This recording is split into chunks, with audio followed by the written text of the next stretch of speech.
Hello इनस fam, आज मैं फिर से आ गई हूँ एक ट्रू हॉरर स्टोरी लेके। आज की कहानी एक गांव की है। उस गांव में मोहन नाम का एक किसान रहता था। एक दिन गहरी रात में मोहन खेत में फसल काटने जा रहा था, पर उसकी बीवी प्रिया उसको इतनी रात में फसल काटने जाने से मना कर रही थी, क्योंकि वो अमावस की रात थी। और उस दिन उस गाँव के कुत्ते भी अजीब सी रोने की आवाज कर रहे थे। उस गाँव के बगल में ही एक जंगल हुआ करता था। मोहन की बीवी उसको बार बार समझाती है कि जब भी रात को कुत्तों की रोने की आवाजें आती हैं, तब उस जंगल में कुछ तो अशुभ होता है। उस जंगल के आसपास के घर से कोई ना कोई गायब हो जाता है और वो कभी भी नहीं मिलता। पर मोहन उसकी बात नहीं मानता। वो बोलता है कि कुत्ते तो अक्सर रात को रोते हैं, उससे अभी के अभी फसल काटना पड़ेगा, नहीं तो फसल खराब हो जाएगा। पर मोहन की बीवी उसको बार बार मना कर रही थी। इसलिए मोहन ने बोला कि वो अपने दोस्त शुभम को भी अपने साथ लेके जाएगा। ऐसे ही मोहन प्रिया को मना के खेत के लिए निकल पड़ता है। अमावस की रात थी, इसलिए उन लोगों को ना बाहर कुछ भी अच्छे से दिख ही नहीं रहा था और वो सर्दियों का टाइम था। बाहर बहुत ज्यादा ठंड था, इसलिए वो दोनों ठंड से बचने के लिए खेत के पास वाले एरिया में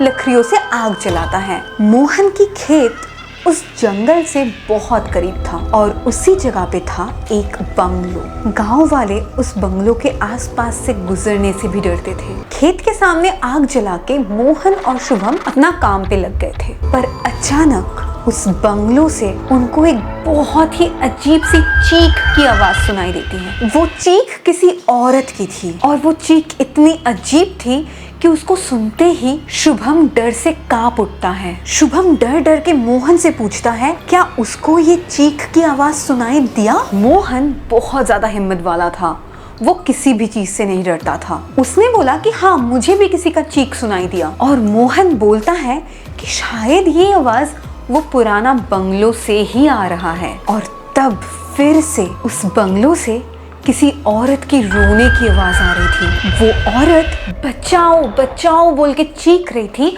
और बहुत ही जोर जोर से रो रही थी।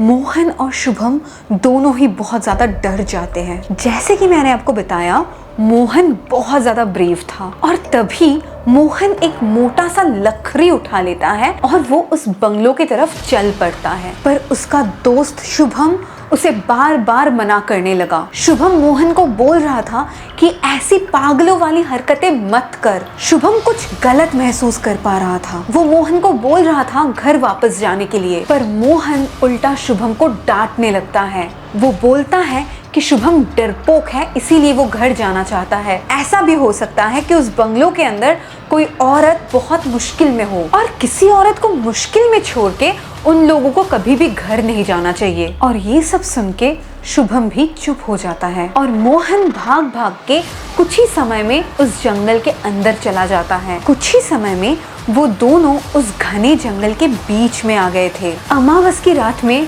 कुछ भी नहीं दिख रहा था, फिर भी वो दोनों बहुत ज्यादा कोशिश कर रहे थे देखने का कि कहाँ से वो आवाज आ रही है। और तभी उस औरत की अजीब चीखें उन दोनों को फिर से सुनाई देता है। मोहन और शुभम वो चीखें सुन के उसी तरफ दौड़ना चालू करते हैं। वो दोनों बंगलो की तरफ दौड़ के जा ही रहे थे, पर उसी समय दूसरी तरफ से कोई भाग के उनकी तरफ आ रहा था और वो अचानक मोहन से टकरा जाता है और मोहन जमीन में गिर जाता है। और तब मोहन ने देखा जो भाग के आ रहा था वो कोई लड़का नहीं था, वो एक लड़की थी। इतनी रात को वो लड़की जंगल से अकेले भाग के आ रही थी। वो लड़की मोहन के करीब आती है और उसे बोलती है कि प्लीज मुझे बचा लो। वो रोने लगती है, गिड़गिड़ाने लगती है कि प्लीज मुझे बचा लो, नहीं तो वो मुझे मार डालेगा। बस इतना बोल के ही वो लड़की बेहोश होके गिर जाती है। वो लड़की बहुत खूबसूरत थी। उसकी खूबसूरती देख के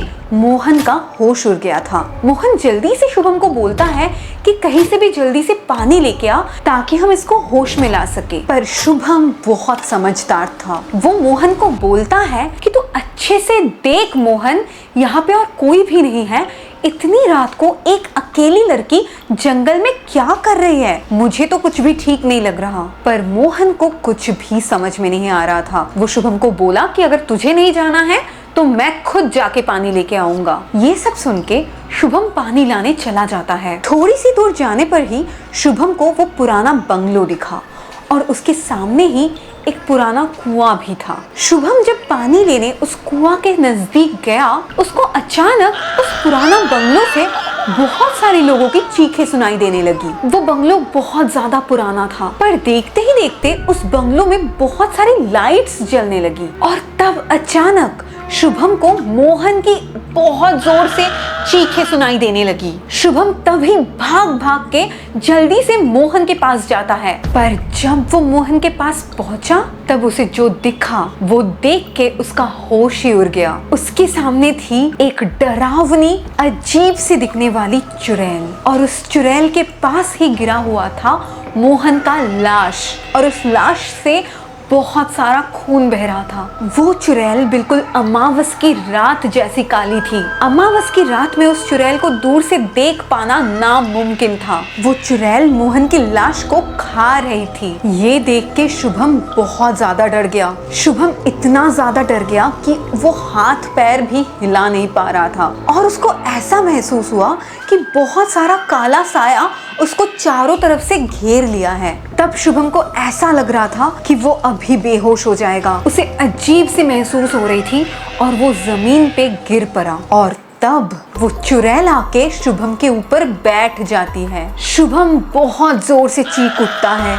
उसकी चीख से पूरी जंगल गूंज उठती है और अगले दिन सुबह पूरे गांव में हर किसी को खबर मिल जाता है कि शुभम और मोहन दोनों लापता हो गए हैं। गांव की एक बूढ़ा आदमी गांव की मुखिया को जाके बोलता है कि अब तो हद ही हो गया। जब भी इस गांव के कुत्ते रात को रोते हैं तभी कुछ ना कुछ अशुभ तो होता ही है। इस गांव के लोगों की लापता होने की घटना बहुत टाइम से होते आ रहा है और हम लोग कुछ भी नहीं कर रहे हैं और कब तक हम सबको ये सहना पड़ेगा। तब मुखिया उसको बोलता है कि तुमको क्या लगता है, मैं इस बारे में नहीं सोचता।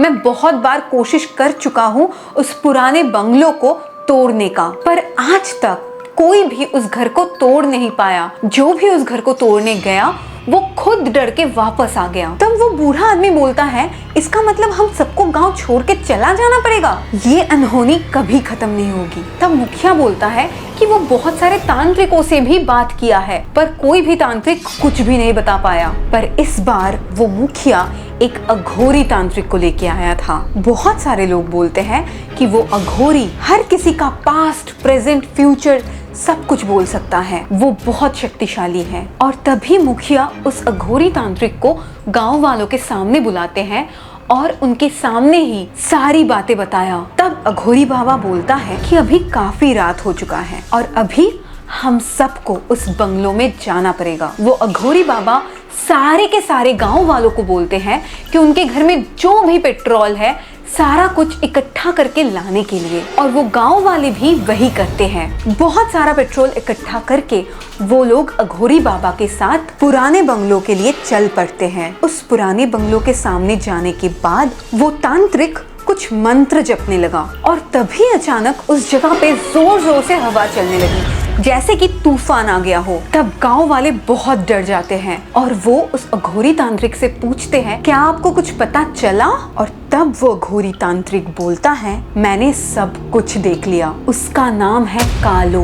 बहुत सालों से वो चुड़ैल उस गांव की कम उम्र वाले लड़कों को मार के उनके मांस के साथ साथ उनकी हड्डियां भी चबा जाती है। उस अघोरी तांत्रिक की बातें सुनने के बाद वो सारे गांव वाले बहुत ज्यादा डर जाते हैं। अघोरी बाबा ने बोला कि ये अंग्रेज जमाने की बात है। तब ये गांव क्रांतिकारियों का हुआ करता था। उस समय एक औरत इस महल में रहा करती थी जिसका नाम था कालो। कालो बहुत खूबसूरत पर बहुत डरावनी लड़की थी। बहुत सारे अंग्रेजों के साथ उसका अफेयर हुआ करता था। वो औरत ब्लैक मैजिक करने में बहुत ज्यादा माहिर थी। हमेशा खूबसूरत रहने के लिए वो औरत अंग्रेजों के मदद से गांव वालों की बलि चढ़ाती थी और बलि चढ़ाने के बाद वो सबकी मांस खा लेती थी। जब ये बात इस गांव की क्रांतिकारियों को पता चलता है, वो उस औरत को जिंदा एक दीवार में दफना देते हैं। पर कालो अपनी आत्मा को पहले से ही शैतान को सौंप दिया था। इसीलिए मरने के बाद भी उसकी आत्मा को कभी भी मुक्ति नहीं मिली। वो ही आज तक गांव वालों को मारती आ रही है, पर अभी उसका समय खत्म हो चुका है। ये सब बोल के वो अघोरी बाबा बहुत जोर से मंत्र जप करना चालू करते हैं। देखते देखते तब उस बंगलो की एक दीवार खुद से ही फटने लग गया और उस दीवार से निकला एक औरत का कंकाल। और तभी उस महल के अंदर से अजीब अजीब बहुत सारे लोगों की चीखों की आवाज सुनाई देने लगी और उस जगह पे फिर से बहुत जोर से हवा चलने लगा। गांव वाले बहुत डर गए थे और तब जल्दी से वो अघोरी बाबा जाके उस कंकाल को पकड़ लेते हैं और गांव वालों को बोलते हैं कि जल्दी से इस कंकाल के ऊपर सारा का सारा पेट्रोल डाल दो। सारे गांव वाले जल्दी से उस कंकाल के ऊपर पेट्रोल छिड़क देते हैं। फिर उस कंकाल में आग लगा दिया। वो कंकाल तो जलने लगा, पर उस कंकाल से अजीब अजीब चीखों की आवाज आने लगी और उस कंकाल को जलाने के बाद से उस गांव में और किसी का भी लापता होने का कोई भी घटना नहीं घटा। फिर भी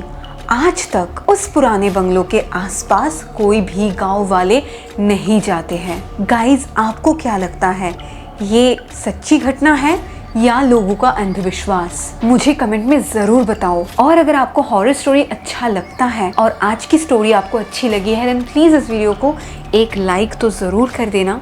मैं आपसे मिलती हूँ नेक्स्ट वीडियो में। तब तक के लिए बाय।